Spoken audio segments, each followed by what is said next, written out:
Hi everyone. Welcome back to the Leonberger Diaries. As promised, this is our raw food, our raw diet video. This is just going to be like a brief introduction, why certain things are important, what you need for a proper balanced raw diet, because raw is becoming super trendy, which is awesome. However, it is also important that you have a proper understanding of what you're doing. And there are lots of different ways, lots of different approaches that people take to their raw diets. There's no one strict way. However, if you can find people that have been doing it for a very, very long time, and that really helps.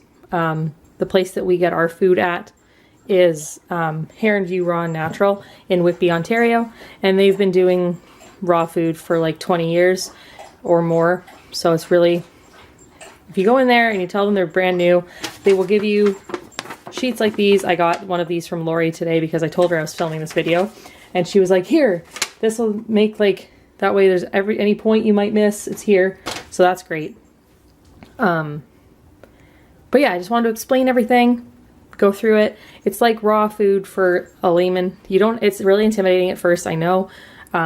We started Remus on raw. So we knew right from the start that that's what we wanted to do. And what we did was we went in and we got help. And now I used to go in like a deer in the headlights and was like, oh my God, there's so many options. And now it's like casual. It's like the easiest thing in the world. And that's really great. So I'm hoping that if this will answer any questions, if you're thinking of switching or if you're thinking of getting a dog and starting them on raw. My first thing that I would like to say is make sure the place that you find has a good support system. A lot of like private companies that aren't like big commercial and dog food stores are really good for that. Make sure that you're getting you're going somewhere reputable. Without further ado though, that's pretty much, we're gonna get right into it. I've got everything laid out. Oh, also, the idea of touching this stuff might freak you out at first. It used to scare me. Now I slice pork hearts into like slices because the dog likes smaller pieces and it's like nothing to me anymore. So you'll get a lot better. But I thought what we would do, the easiest way to do this is to build Remus's day. Like this isn't one meal, this is two, but I'll just show you what we do for a day. Now this is 2 pounds of meat. Remus averages between 1.5 to 2 pounds of meat every day. To figure out how much your dog needs, you need to talk to somebody. That's the best way to do it. If you go somewhere like Heron View, they'll break it right down for you for how much you need. Every dog is different. Every breed is different. All right, so I will start off. The first two things we're going to talk about are offal and tripe. This is something that gets forgotten about a lot with a lot of more commercialized dog diets. And a lot of people, if they're quote home cooking their dog meals, this stuff doesn't get included. And that's not great. This is why you see so many places like, I don't know, Big Country Raw, for example, there's like 1.5 million vitamins and supplements that they push on you. Pretty much everything you need for vitamins and supplements are in here, this offal. So offal is all the organs. So like liver, heart, although a note about heart is considered like more of a muscle meat than an organ, but it's still a good organ to mix in here. It's got kidney, spleen. So you've got, including all the vitamin Bs like B1, B2, B6, folic acid, and vitamin B12. Minerals like phosphorus, iron, magnesium, copper, and iodine. Fat-soluble vitamins A, D, E, and K. And obviously liver has one of the most concentrated sources of vitamin A. Great for digestion and keeps organs healthy, which is super important, and is a great source of antioxidants. So it's got like everything. It's got so much good crap in there, and it's so important. So Remus gets a cube of these each a day. There are days when he's super picky and he won't. That's another disclaimer. My dog is really picky. There's lots of dogs that will eat anything that you put in front of them. My dog is not one of them. So everything that we've got, we have to kind of switch things around almost weekly to keep him interested and to keep him eating. Moving on to tripe though. Tripe is something that I know is included in some more commercial diets, but it's not everywhere.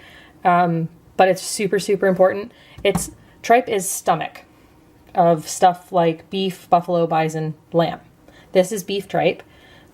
He has had lamb tripe. It's not his favorite, but we've gotten it before to try to switch it up when he went, like, he just wouldn't eat tripe for a bit, which was super fun. But tripe is all your good bacterias, which is great for their dog's immune system. And it's great, it has all the digestive enzymes, amino acids, and a great ratio, the perfect ratio of calcium to phosphorus, which is 1:1. So that's really important. Having that good balance in your dog's diet is super, super important. It also has good fatty acids and in balanced proportions. So that is offal and tripe. So he usually eats both of these at dinner because he just doesn't care about them in the morning, but he gets one of those each a day. Now, for some dogs, I think it's like every other day, but for him, it's one a day. Next thing we got here, this is boneless turkey. He loves boneless turkey. He likes boneless chicken, but he likes boneless turkey more.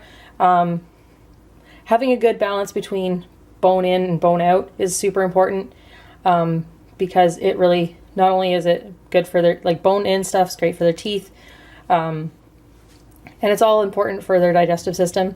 But it's balanced, you get good dog poop. Like a proper balanced diet, if you're eating properly, your poop's healthy. That's the same as with people, right?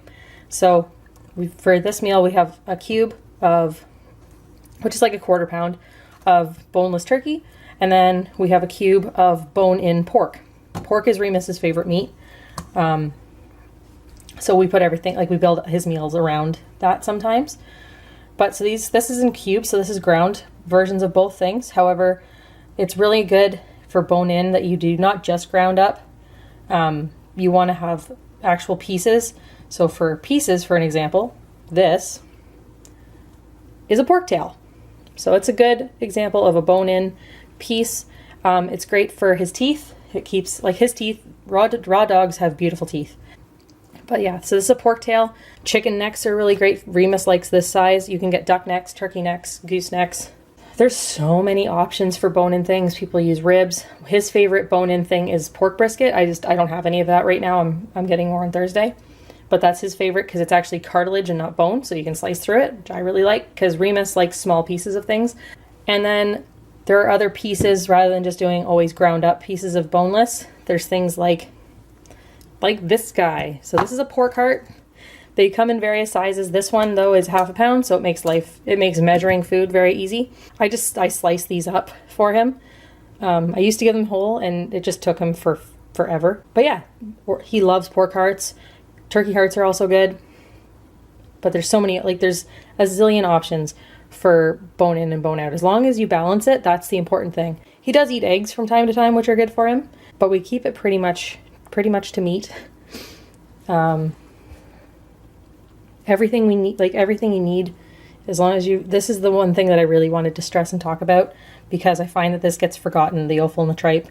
This gets left out of a lot of, like, for new people. I know everybody watching this that's a seasoned raw dog food person knows and is rolling their eyes being like, well, no, duh. But if you're new, it's something that's easy to gloss over because you don't always see it.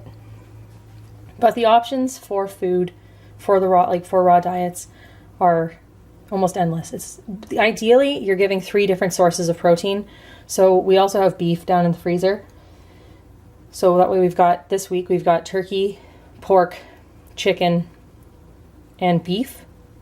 And that one, not only does it keep dogs from getting, like, sick of food, but it also kind of keeps them from developing things like intolerances. So where they can't, like, they won't eat it anymore. It's the same, like, would you want to eat the same thing every single day? No. So this is just a good way to kind of not only keep things interesting for them, but it also keeps them able to eat a variety of food.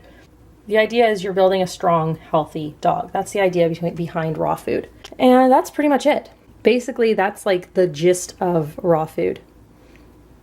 And why it's so important to get it from a good source, and also why it's so important to do your research and to talk to people. It's not just grabbing chicken breasts from the store and throwing them in your dog's food. It's more than that, and it's you providing the best meal that you can for your dog. That's preparing a day for my dog. I hope this was helpful. If you have any questions, throw them in the comments below. Don't forget to like and subscribe, and we'll be back real soon. Take care, everyone. Bye-bye.